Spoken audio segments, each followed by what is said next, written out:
And Ralph, when you're ready to open the meeting, I think we're ready to go. We're open. Okay.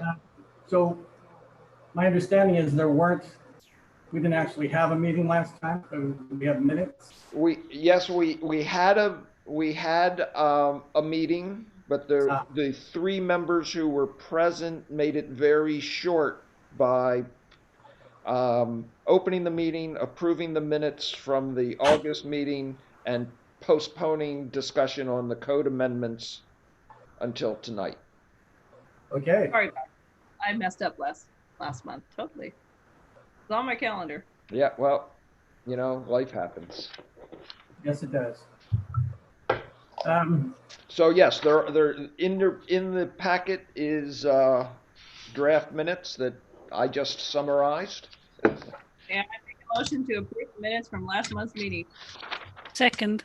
okay, we got a motion and a second. Those in favor? Aye. Okay, they're approved. Um, so now we'll move to the main question, which is the um, new planning guidelines. Yeah, the new residential zoning. So I've lost track of how many times we've discussed this, and I'm not saying that that's a bad thing, other than perhaps my losing track. But because I think this is a very fundamental change, a new paradigm for land use regulation for the city, and needs to be talked about a lot. And you all need to be comfortable with it, as does the city council. Um, but we last talked about this because we didn't talk about it at the September meeting back in August. The what is called the September draft, the fourth draft, has some changes in it from the draft that you reviewed in August. So I will try to go through those, and then again, whatever issues or anything that you all are not comfortable with or questions you have, we can talk about. So, and Jesse Loverin, who was at this August meeting, is with us tonight. He had made some comments then. He's provided back in, last winter, whenever we first started talking about this, um, some written comments and some examples that have been very helpful. So back in September, he expressed the concern, I guess, still, that the minimum density requirements, when combined with the minimum lot width requirements, were still not compatible, that it would be too difficult based on the August draft to meet the minimum, it would be to meet the minimum density requirement based with that minimum um, lot width requirement. He also had commented that the other two other factors that were part of his concerns were our stormwater requirements are fairly stringent and will require setting aside space in any subdivision for stormwater facilities. And he also raised the issue that in our code, we require a minimum percentage of any subdivision to be set aside as public open space. So I had included in the September packet the diagrams that I had come up with back in February or March on typical, various lot sizes, lot widths, and what those typical densities were. Um, Without providing for open space or stormwater facilities, 6 units per acre would be feasible with 60-foot lots. 7 units per acre would be feasible with 50-foot lots. Um, and particularly in the medium density zone, if some of those lots are used for duplexes, then obviously that will increase the the density, the number of units per acre. Um, and we've had only a handful of duplexes built since 2007 or 8 when we put new standards for duplex development into the code. And I think that those duplexes that have been built with those new standards, under those new standards, show how well duplexes can fit into a single family neighborhood and not be, shall we say, disruptive. And in my September report, I point specifically to Wildlife Meadows, where there were 4 lots that were designated as duplex lots. One is still vacant today, but 2 of them have been built with duplexes. One had a single family home built on it. And I go through that neighborhood, and I think those are very nice units in there and fit right in with the rest of the neighborhood.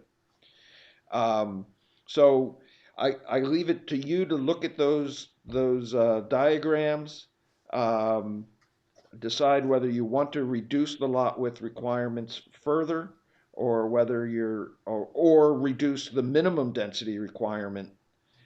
We currently in the 4th draft are at a minimum of 4.5 units per acre in the LD zone, with a minimum lot width of 60 feet. And again, I think that 60-foot lots, you could get as many as 6 units per acre.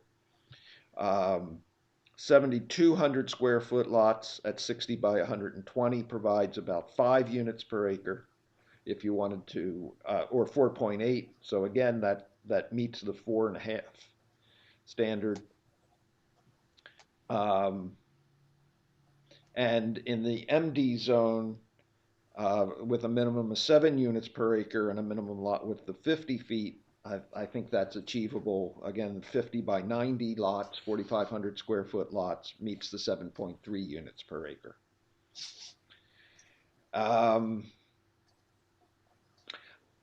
As a result of the concern that Jesse raised about the requirement for open space in all subdivisions, my response is essentially the city has ignored that for the past almost 20 years. Since we imposed a parks SDC, we collect money from every new home in the city to purchase and develop park space. It would be double dipping, double taxation if we required developers to provide open space and then we charged an SDC on the homes in that development. So after so long of ignoring a requirement in our code, it's time to get rid of it. And in the 4th draft, I have added a whole new section of suggested proposed changes to the subdivision standards.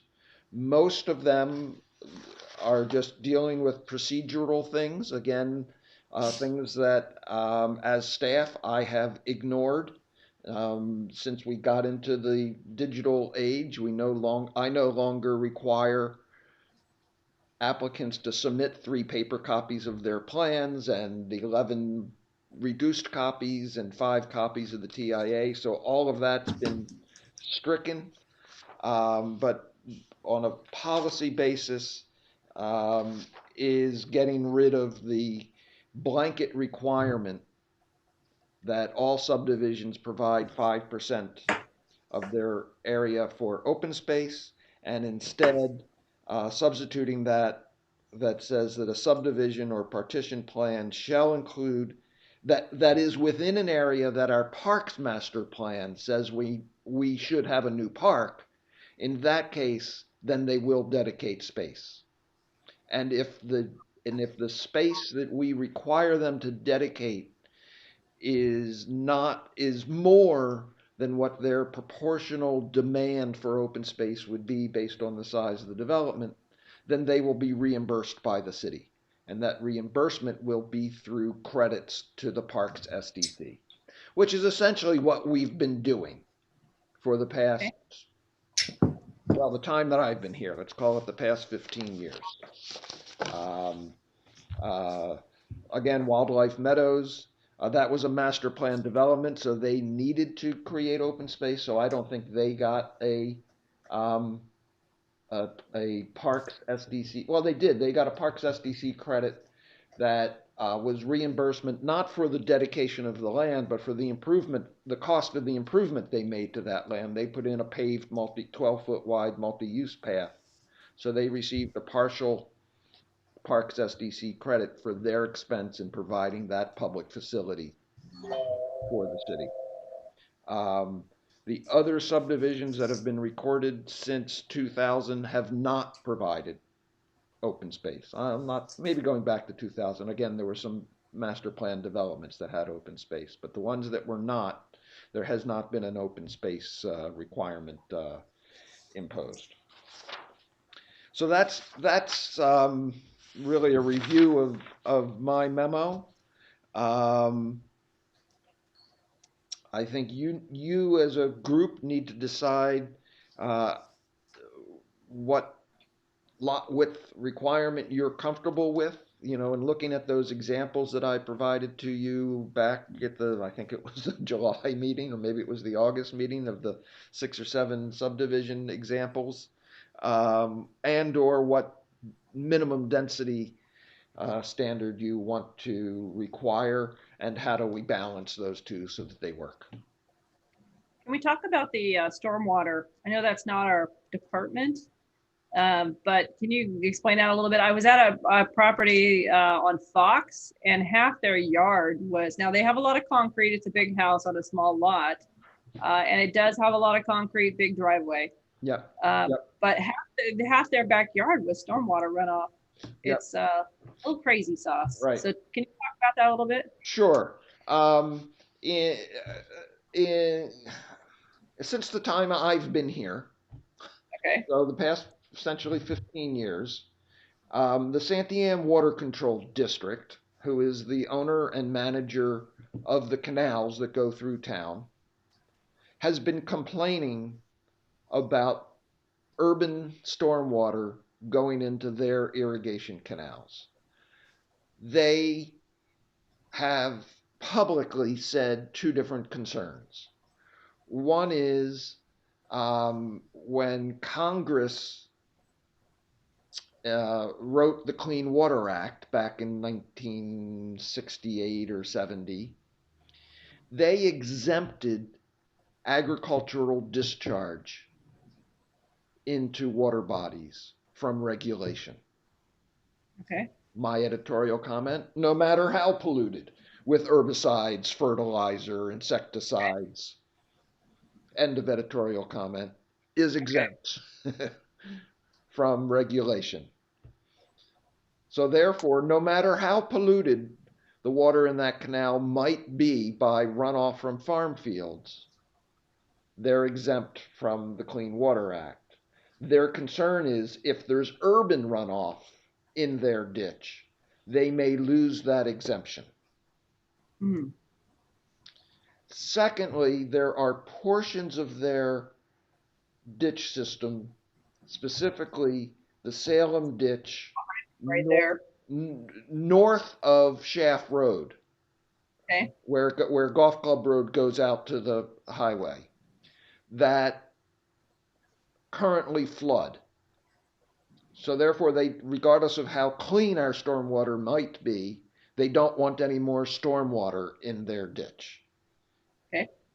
After years and years of complaining and feeling that they were ignored, they filed suit in 2011 and asked the court to order us to not put any more to stop discharging the city's stormwater into their canals, even though we've been doing it since 1855 when the Salem ditch was built, before the city was incorporated, and to pay them something like $23 million in damages. Okay. This history I've never heard before. We settled that lawsuit after both of us spent hundreds of thousands of dollars in legal fees and consultant fees in going through the process. As we got down to the point of getting to a hearing before a judge, we were able to reach an agreement with them. That agreement was we would pass tough new stormwater standards. And here we are. And here we are with And essentially what we did, the city of Stayton did, and it was part of the agreement, is we adopted the city of Portland's stormwater management manual as our standards. And specifically as it relates to Wildlife Meadows, the reason that the home that you visited has all of that stormwater facility in their backyard, or many of them in their front yard, is that when Wildlife Meadows as a subdivision was being reviewed by the Public Works Department, I'm going to make some numbers up here. Their engineer said, on the average, we're going to have 3,500 square feet of impervious surface on each lot. And they designed the neighborhood stormwater detention basin and treatment basin based on that average. Okay. And therefore, any home that built more than 3,500, and I don't know whether that's the right number or not, needed to provide additional treatment on site. And almost every home in that development had more impervious surface than the developer's engineers said would be in the average. Mhm. So Okay. everybody's got a little stormwater detention basin in their front yard or their backyard that is designed to percolate the water into the ground and keep it from going out to the street and then into the neighborhood ditch. Okay. So And so that plays into a factor of how many units we can put on an acre from here on out forevermore. until such time and that we are willing to break our agreement with the Santa Ana Water Control District and risk another lawsuit. Okay. All right. So never. Not necessarily. Oh, okay. From a developer standpoint, and we are, if I may jump in, we are very accustomed to building to those standards. The City of Portland standards is par for the course. That's what we expect to design Okay. to. It's either that or actually King County, which is Seattle. Probably even worse. Yeah, which is worse. And so, we're expecting that, and we build in. When I am laying out a site, I throw some rough numbers to help size that. In fact, the number that I use is 5% of the impervious area. That's what I set aside. So driveways, rooftops, all the roads, everything like that. That's what I set aside for stormwater. So we're expecting, and when you've got a large site, that means a large piece for stormwater. We're expecting that. It's a requirement. Okay. Good. Yeah, and I think that's the case. I mean, it's rare for a community of our size to have such stringent stormwater standards. But anybody who's done work in the metro area or in Albany or Corvallis. Salem or Corvallis Right. or Eugene, it's par for the course. Right. Okay. The only time that I've run into situations in Oregon where we don't have those kinds of stormwater requirements are where the ground itself, it just percolates, meaning that you could just discharge into your yard in the ground. Like Sisters is one, for example. It just goes right into the ground. And so that's a different situation, but that's geology, and each specific site has its own terrain, and that's the nature of the game. So we're expecting that. And in Sisters, it's also a difference of 15 to 20 inches of rain a year as opposed to 48 or Right. 54 inches Right. of rain a year. Right. That has to be dealt with. Right. Much of the city of Stayton has very good percolation rates, but it also has high water table. So you Right. can't Right. dig a pond, as Mr. Martinak discovered, Oh, right. and, Well run. and create a stormwater detention basin, because that pond will fill up with groundwater during the course of the winter, and you don't have any storage for the stormwater coming off of your site. Okay. Well, that's very good. I'm glad to hear all of that. You don't want to be, we're just difficult. You kind of want to know why we're difficult. Yeah, No, we are difficult because that was how we settled what could have been very expensive lawsuit. Okay. So what are we going to do with this? Questions? I like the comments? park deal. I appreciate that we're not double dipping for the SCC fees. I like that we are giving back if need be. That I think that was a really good addition. Yeah, that and the language that I've put in here is very similar to the language that went into the code. It's pretty much language that's now required by a number of court cases. Okay, good. So again, we don't have a whole lot of choice when you look at case law. It's very similar to the language that's now in the code about street improvements. Okay. Pretty much the courts have said when we tell Jesse or some other developer you're going to provide a public improvement, Yep. you're going to dedicate land for a park or to widen the street, we can't require that contribution from the private property owner is beyond their proportional share Mhm. of their impact on the facility. Good. So what does everybody think about the lot sizes? No, I think they'll work. They look like they'll work, but they've done it in other subdivisions, so. I was just in Corvallis last week, so I just happened to be by some of those subdivisions, and I'm selling my best friend's house in Beaverton, and I tell you, Beaverton has got a lot of really tiny lots. Right. A lot of tiny lots. Yeah. In new neighborhoods. Right. Yes. Yeah. I do have some feedback on it if this is an appropriate time. Is that something you guys would like to hear? Sure, Yep. go ahead. Okay.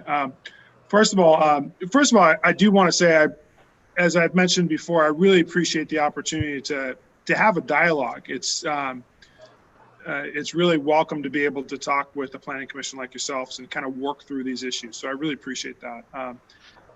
And noticing the comments to the public use area, those revisions, that helps a lot. That helps clarify. Keep in mind that when you have developers that are coming in and looking at a code, they're going to be reviewing that code, and they're going to be going and talking to their partners, like a bank, for example, and they're going to have to show what the code says. And it's like, I didn't know that the city of Stayton had been ignoring the public use for a long time, but I didn't know that. So I'd been going through my review expecting to have to do that, and it was challenging. I also look at, related to that, there is a city of Stayton has a planned development ordinance, and there they require 25% open space. That's something to maybe a later discussion. But the revisions to the public use comment, that makes a lot of sense, and I'm definitely in support of that. The only comment that I would make to that is that if we're gonna look at trying to reach these density standards, if there is going to be a subdivision or a partition or anything like that that does have a plan in it, where a master plan parks open space, and so it's contemplated there would be a dedication of land, I would ask that for the planning commission to consider removing that from the density calculations. Oh, I So for see. example, I'm looking at, the site that I'm considering, which is Pine Ridge.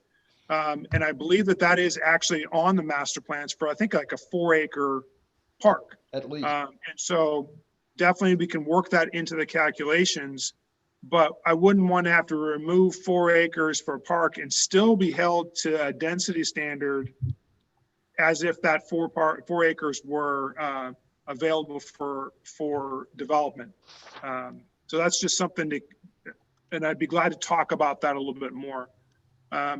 But my bigger challenge that I wanted to bring to the planning commission is I've been working on a layout for Pine Ridge based upon these density standards. So 50-foot wide lots, and I'm using 95 foot deep lots. And the best that I can get is 5.3 acres. And the reason I'm bringing that up is I'm challenged, I'm concerned, worried about being able to get to 7 units per acre. Now, keep in mind, our values are completely in alignment here. If I can get more lots, that means I make more money. I mean, I am wanting to get to more lots, but I also need to have lots that are marketable. Like I can't do a 50 by 80 foot deep lot. It's just not something I could sell. So as I'm going through those, and I'm using still stormwater, I did pull out open space, but the best I can get is 5.3 acres. So I'm at a bit of a standstill. You know, this is the planning commission's decision to make, and I fully understand that. But what I would want to avoid is having to come back and ask for a bunch of variances to these dimensions. That seems counterproductive. So I would want to work with the planning commission to refine these a little bit further. And what I would recommend is if you want to get to 7 units per acre, that from my experience and my working on the site plan, those are 40-foot wide lots. I am not able to get to, I'm not able to get to a 7 units per acre with a 50-foot wide lot. There's some other levers that we could pull. You could also take a look at how you're calculating your density. You could and by that I mean you could calculate density after you have removed the stormwater, for example. If I'm going to dedicate space for stormwater, you could remove that from the density calculations, and you could also potentially remove the street right away. But if the city is really pushing to get higher density, I'd have to get down to 40 units per lot to get to 7 units per acre with the way the code is written now. With that, I turn that back to you guys, and I'm definitely open for any conversations that you have. Anybody else? Is that too much, too fast? The lot that I'm selling in Beaverton is 41 feet street frontage. And how deep? 84.9. Yeah, okay. So it's about what, 3,300 30, if I'm doing the math. Yeah.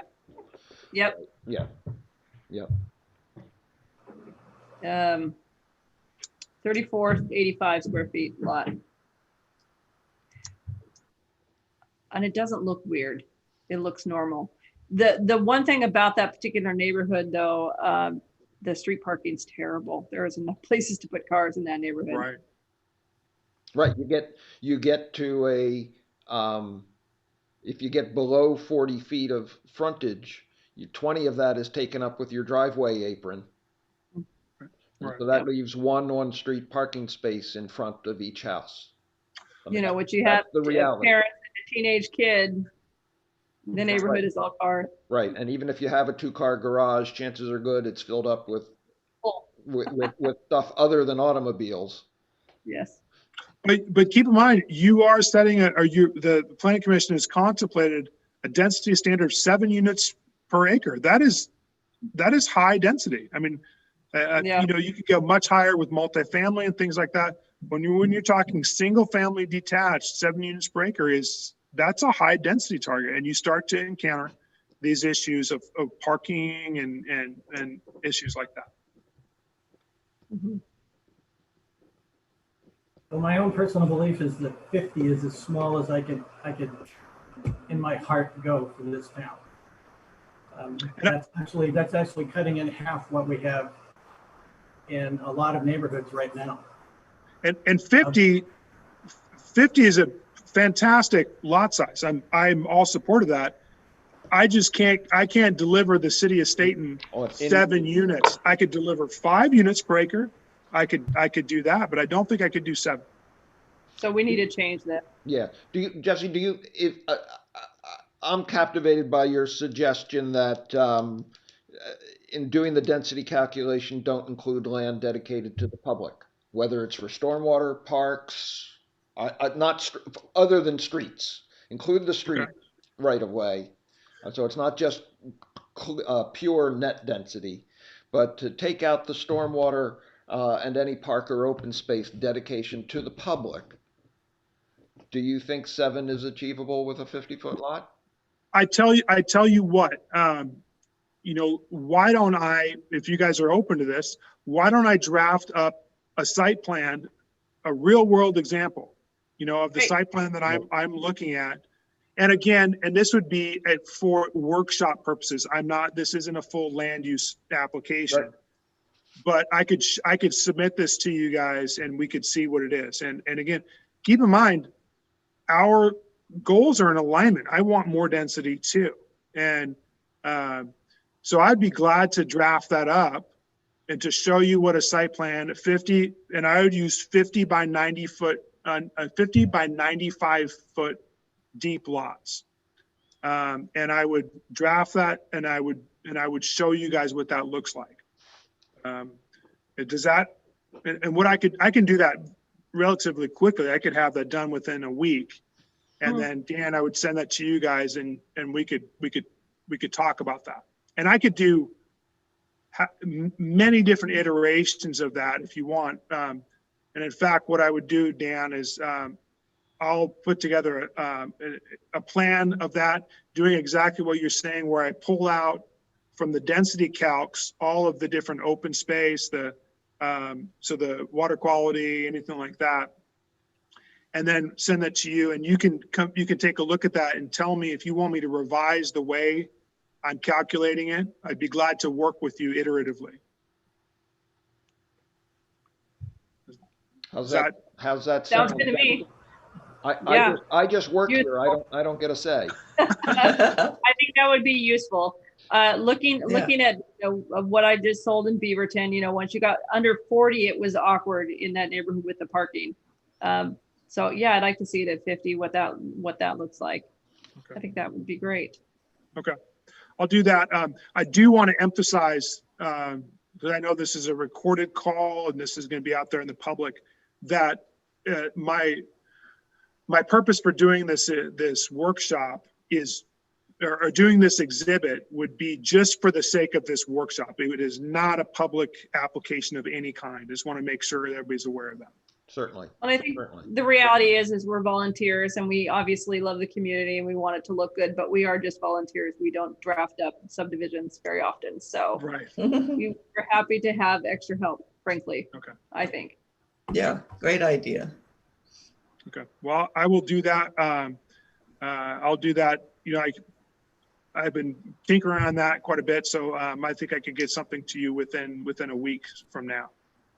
And Dan, would I just send that to you and you guys do what you email want? it to me. I will forward it on to them, and then again I'll include it in the packet for the November meeting. Okay. Very good. For clarity on my part, you're talking about medium density, correct? As it is now, what I would be targeting is that medium density, because it's a 50-foot wide minimum lot. And then also, I did contemplate the high density because it has a 40-foot wide lot, but then the density requirement, I think, is 13 units per acre. And I can't get there. That's multifamily. Yeah, you're not gonna, it would be hard to achieve that even with townhouses. Right. On individual lots. That really is multi-story, multi-family development at that density. To me, an ideal community would be a mix of 25% 40s, 50% 50 wide foot lots, and then 25% 62 foot wide lots, which is a 3-car garage type of product. But we can't get there with the density, and that doesn't seem to be in line. So I am putting that aside. I'm not going to be going for that unless, this commission wanted me to pursue that in some way. So right now I am targeting strictly that medium density with that 50-foot wide lots. And so I'm going to go with that.